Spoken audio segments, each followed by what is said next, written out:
for years I've fought like hell to turn my life around to addiction, anxiety, chaos, and I thought I'd done it. I trained hard, I ate right, I sorted my sleep, I lived clean. And then I found out the hard way recently that you can't fix everything in the gym. So I spent the last few years making big changes to my life. I mean, compared to the person that I was 5 years ago, I've come a long way. And a year ago, I thought I'd escaped the endless cycle of anxiety, pain, and depression that I've suffered with for pretty much as long as I can remember. See, I thought that physical fitness had fixed me. And if you'd asked me a year ago, I would have told you it had. It absolutely did change me for the better, but there's a lot more I've realised that I've got to learn. And just how much I still had to figure out was brought home not that long ago when I found myself crashing right back into the same battle with anxiety and the dark moods of depression. It was different this time though because the knowledge and the skills that I've learned that I now have in physical fitness that saved me from the depths that I'd been down to before, and it certainly stopped me from going down the road that I'd gone down in the past when trying to cope. This time I had physical skills and behaviours that I could employ as tools, but the experience was still crippling, forcing me to temporarily abandon my projects and my plans. See, it turns out I've got a long way to go to find the true stability that I seek, and the last few months has humbled me and made me more determined than ever to keep fighting to find a solution that actually lasts, so I can live a life that I'm at least satisfied with, like with something to look forward to in the future instead of this endless cycle. So I've trained my body to be strong and fit, but it's no longer physical fitness that's holding me back. The answer lies in the navigation of my mental and social world. And I've realized that mental and social fitness need to be trained in the same way as my body. It was this realization that reminded me of the World Health Organization's definition of health. It's something that I've been presented with while training at college to become a personal trainer.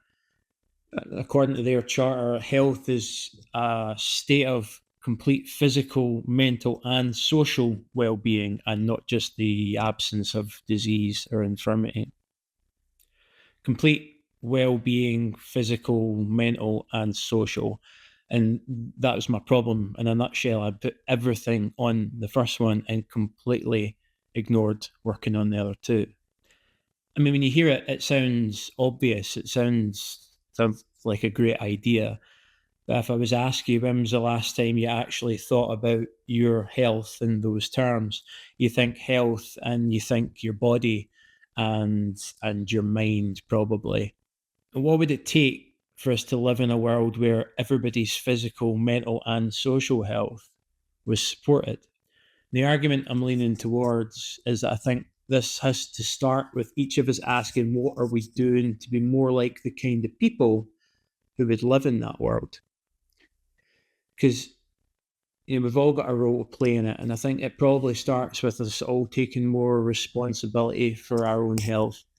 Not complete responsibility, that can't happen. We've got a big fight against our modern environment, and that's where the fitness concept is coming in my mind. Because just like exercise can improve our physical fitness, what about our mental fitness? Can we train our minds to be clearer, sharper, and more resilient to pressure and the pressures and influences of the world that we live in? And then what about our social fitness? If you actually worked on that, can you train yourself to be better at handling relationships, better at engaging with different kinds of people, better at influencing the world around you to be just a little bit better each time that you encounter it?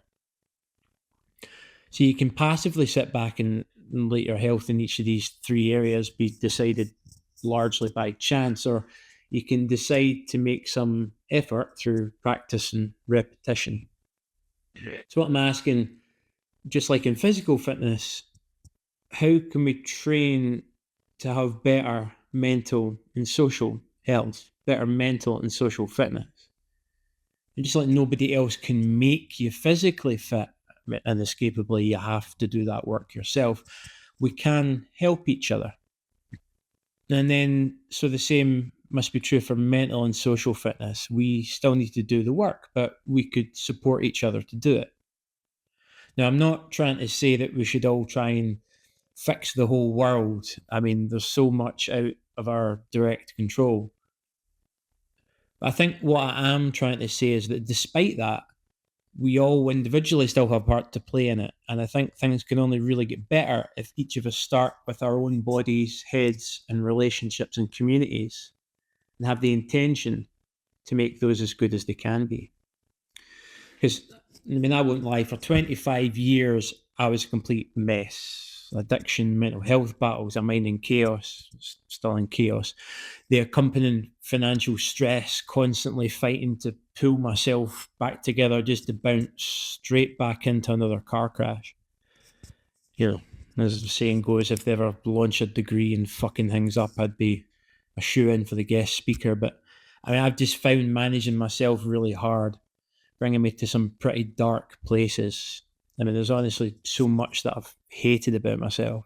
But 5 years ago, I've started to make a change in my relationship with my body. I started working on my physical fitness. That didn't happen overnight. And the path was definitely not a straight line. I had to learn a lot about the different influences and circumstances that either supported or sabotaged my fitness and health. I've learned that no matter how fit I make my body, it's not going to fix my mind. As I say, it absolutely has helped. It's made it clearer. It's made me a little more determined. The real mental health, the work to improve mental fitness, that can't be found in a gym. It's not just about my body, it's about my mind, working out its strengths and limitations and how based on that I can best handle it and interact the world around me. These three things, physical, mental, and social, they don't exist in isolation, and they're obviously deeply interconnected. We live in a social world, we're a social species, we influence each other whether we like it or not. And there can be no true physical and mental health, no complete well-being without us all being socially fit as well. So this is what got me here in front of this camera and what's driving me to want to make this channel. If we want to live in a world, if I want to live in a world where everybody can enjoy their maximum potential, physical, mental, and social well-being, then we all need to understand how to improve our fitness in each of these areas. And how do we do that? I'm not completely sure, but I've got an instinct that, and that's partly what I want to explore on this channel. My instinct is that if I take the physical fitness as the template, as a kind of guiding metaphor, that we can apply similar principles that you get in physical functional training to be applied to mental and social fitness as well. You know, what are the parallel principles from the physical world? Things like progression, progressive overload recovery, consistency, reversibility, even injury management. You find them in the physical world, and what are their correlates? And just like you wouldn't expect to lift heavy weights on day one in the physical side, so too with your mental and social fitness. That takes small, repeated actions that are going to build over time. Progression, practice, recovery, patience.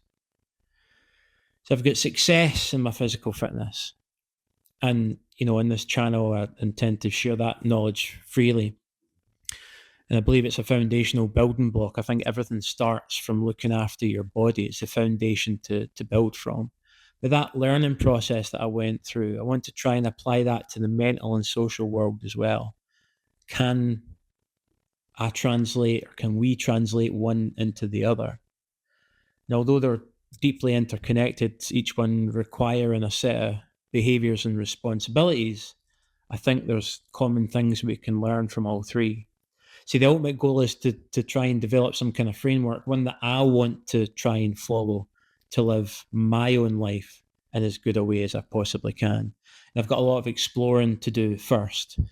But another instinct I have is that if the mental and social rules exist, I'm not going to be able to find them alone by sitting myself and just dreaming them up. They need to emerge through interaction, hence this video, hence the things on this channel. I don't know if it's going to work, but I want to try.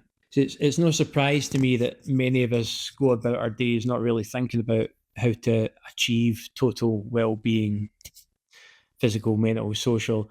But if we all accept that complete well-being is the ideal, that's a goal of the type of world that we want to live in. But then also that most of us go about our days largely oblivious to how each of our choices and our actions are going to affect that vision, then how can we ever hope for things to get any better? It seems to me that we've got two real choices. We accept the world's rough and shit and it's never going to get better, and we just keep to ourselves and our own little friend groups and the people that we're comfortable with. Or we understand that the only way that I'll get better is if we focus on the goal of overall well-being seriously and think just a little bit broader. So if you agree that somebody else isn't going to do it, what's the alternative? There's only one that I can see. That I have to do it, you have to do it, we all have to do it. Politicians, the council, the media, that's not going to happen. This video on my channel is my attempt to work out what it means for me, how my choices, my actions, and my behaviour affect the world. And I want to share what I learn, what works, what doesn't, in a way that can potentially give some insights for you to see if that could help improve your own well-being at the same time. I think I want to make one thing really clear. I'm not positioning myself as some sort of guru or some online self-help coach. There's more than enough of that nonsense going around on the internet. And I think the biggest issue I have with that type of content is that it's presented as having the final answers, strong claims, recycling the same stuff year on year, regurgitating like philosophies and ancient Greek texts, or, philosophers, or postmodernism. It's all just regurgitations. I mean, fine, but that's inaccessible for most of us. I don't know where the real answers lie, but we've had a few thousand years of people writing books and standing and talking about stuff. And if I was going to make a judgment based on the evidence of whether that's working or not, looking around at the world tells me that we're missing something pretty important. And to put it another way, if writing clever, long books was the answer, I'm suggesting that maybe we would have worked it out a bit better already than we already have. Because there's one or two of the types of books kicking around. What I'm trying to do is be a little bit different. I mean, I only want to share what's worked for me primarily to give you my specific context as well, so you can understand what might apply to you or what might need modified.